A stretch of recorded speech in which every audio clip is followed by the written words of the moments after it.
pag-accessorize ng motor. Sobrang saya at nakaka-addict nga talaga. So bumili tayo na itong takip. Mas maayos na yung parang pagkakalapit niya sa lupa. So gusto ko sana ito yung ikabit. Carbon yung itsura niya. Mas mga mamahalim. Ganda talaga tignan sa motor kapag may mga carbon parts. Tip ko lang, unahin nyo munang bumili ng brake bago accessory sa motor.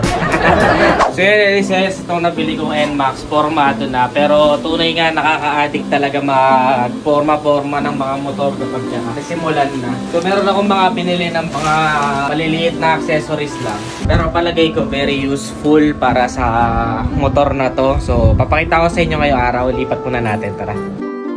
So ito yung una item ko. Ayan o. Maliit lang siya na piece. Kasi kung makikita nyo dito. Ito, nandito yung power outlet ko. So kapag nag-charge ako dito ng cellphone, open siya. Like itong kabila. Ayan o. May takip. So sealed siya kapag ka naulan. So ito, problema ko. Diyan ka mag-charge ng phone, tas open. So kapag naulan, mababasa. So bumili tayo na itong takip. So easy lang siya. Wala nang tornilyo. Kakapit mo lang dito. Ayan o. Ito na. O, diba? Easy lang siya. Kabit na. Oo. Ngayon, meron na siyang takip. Tapos automatic nasa. Ayan. Ganda, 'di ba? So medyo carbon yung pinili ko na style para medyo sosyalin yung datingan. Pero tingnan mo, ayan. Kapag na-charge ka, may takip na. Parang basurahan lang. Mapakita ko sa inyo yung purpose. So syempre nandito yung charger natin, 'di ba? So sasaksak ko yung charger dito. So ayan, nakasaksak na. Meron pa siyang daanan ng cable para makalusot yung cable mo kahit sarado na yung loob, hindi mabasa. Ngayon, kung gusto mong magmaneho nang naka-activate yung Waze mo, pwede kang mag-charge habang nagmamaneho. Wow! So ayan, saksak natin dito. Yun. Charging na siya. Yan. So very useful talaga kapag naglo-long ride. Ngayon kapag naman naulan, tanggalin mo siya dito yung phone mo, tapos lagay mo dito para hindi mabasa habang naglo-long ride ka. Ayan.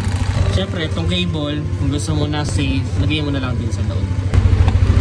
Yun, nasa load na lahat. Habang na-under ka, mamaneho ka ng naulan, safe na safe dyan yung iyong cellphone. Hindi mababasa. Nag-charge ka na, hindi pa mababasa yung cellphone mo. So, di ba? Very useful. By the way, ito pala yung pinaka-adapter ko dun sa charging port na 12 volts ng NMAX. Para sa mga nagtatanong. Kasi yung pinaka-charging port niya, parang cigarette lighter lang. Ayan. So, kailangan nyo ng adapter. Ito yung pinaka-adapter natin. Plug and play lang. Ayan. Ganun mo lang dun sa loob. Basta kaganyan na yan dyan, okay na. Goods na goods ka na. Pwede ka na mag-charge. Meron din yan online na kapilitin. Okay? Very useful. Sarap. Ito yung presyo niya. Ayan. So, sulit ba? Sumunod naman, ito yung parang pinakamahalaga para sa akin na dapat unang-unang yung bilhin kapag bumili kayo ng NMAX. So, ito naman, 245 pesos. Tingnan natin yung laman. So ito yung laman niya, napakaliit lang na item pero this is a lifesaver para maiwasan nyo na matumba yung mga NMAX ninyo. Kasi kung makikita nyo yung side stand ng NMAX, ito yung kadalasan na nagiging problema. Medyo maikli siya kaya kapag sinide stand mo, madalas natutumba yung motor. So syempre pag natumba yung motor mo, magagasgasan. So sayang naman pag natumba. Ito yung lifesaver na sinasabi ko kasi ito ay side stand shoe. Tawagin nila, 245 pesos sa Lazada ko lang din nabili. So, bali, ikakabit mo to sa pinakadulo ng side stand mo. So, ito pala isang to. Kailangan mo muna luwagan ng allen para ma-shoot mo dun sa side stand mo. Tapos sisikipan mo na lang ulit. Yan, konting luwag lang para ma-shoot natin dito. Ayun. So, kita nyo na-shoot na. Tsaka natin sisikipan ngayon. So, syempre, punasan ko muna. Kasi once na ma-suot mo na dun, ayun na yun eh. So, syempre, dapat malinis muna sana. Ayan, so nakita nyo, medyo humaba na yung pinakadulo na itong side stand na NMAX. So, hindi na siya basta-basta matitiklop. Kasi dahil nga maikli siya, mabilis siya matiklop. Kaya doon natutumba yung mga motor. Yung mga NMAX specifically. Testing natin, ano natin.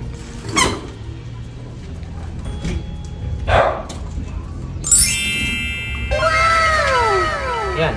Kung makikita nyo, mas maayos na yung parang pagkakalapit niya sa lupa. Kaya hindi na siya basta-basta matutumba. Ayos. Ito namang next, medyo mahal. 668 lahat tong item na to. Pero sobrang liit lang tsaka sobrang gaan. So ayan, ito yung next natin na binili. Kung makikita nyo, dito siya nilalagay. So ito yung magiging protector ng screen niyo para hindi magasgas yung pinaka-screen niyo. Kasi kapag may screen protector, yun yung unang-unang magagasgasan. So ito, nung nabili ko siya, meron na siyang screen protector. Ayan. So gusto ko sana plain lang kasi di ko masyado makita yung mga text. Tignan nyo. So di siya masyado kita kapag merong image. And also kapag medyo parang tinted siya na black. Hindi rin masyado pantay yung pagkakalagay. Pero nagustuhan ko naman kasi parang wala naman siyang bubbles. So gusto ko sana ito yung ikabit. Kasi mas magiging maganda ito. Paganto pala. Ayan. Kasi kung makikita nyo, carbon yung parang looks niya dito sa magkabilang gilid. So ito, hindi ko muna ito ikakabit ngayon. Papakabit ko na lang to sa secret shop pag pumunta ako kasi wala akong tiwala sa sarili kong skills. Baka magkaroon lang ng bubbles. Eh makita nyo sobrang mahal. 668 yung protector na to. So nakapanghinaya kung magkamali. So update ko na lang kayo next vlog kapag nakikabit na ito. Next, 780 naman itong isang to. Medyo pricey din. Nakalimutan ko na kung anong laman. Pero parang pamporma na lang itong isang to eh. More on aesthetic than purpose. Pero para sa akin, sulit naman.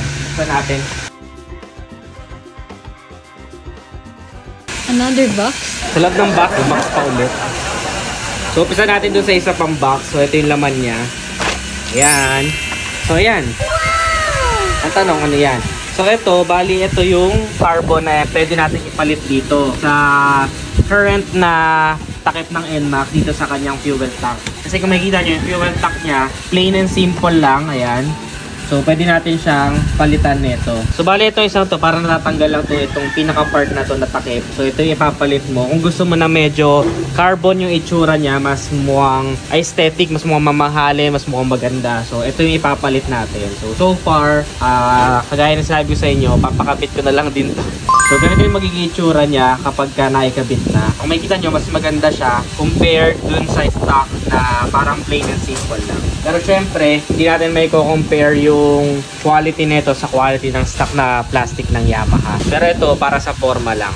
Pero at least, maganda siya tignan compared sa stock. Medyo simple lang kasi yung stock. Saka, maganda kasi tignan kapag dark yung motor mo tapos may mga carbon parts. Ito yung last na pinakamalaking item. Itong carbon na lalagay dito. Dito naman siya. Bali itong part na to, maganda naman na siya. Kaya lang, parang kung gusto mo na medyo mas aesthetic, ito nga yung maganda. Kung gusto mo ng carbon looks, ikakabit natin yan dyan. So, papapalitan yan. So far, medyo nangihinayang ako kasi maganda naman to. Kaya lang, syempre, iba pa rin kapag carbon yung parang kakabit mo. Do sticker lang to. Kaya lang, ang ganda talaga tignan sa motor kapag may mga carbon parts. Kagaya niya, no? Ganda tignan, di ba? So, ayan, papakabit ko na lang din to sa secret shop. Gaya ng sinabi ko sa inyo. Pero ayan, papakita natin yung picture. Ayan yan kapag naikabit na.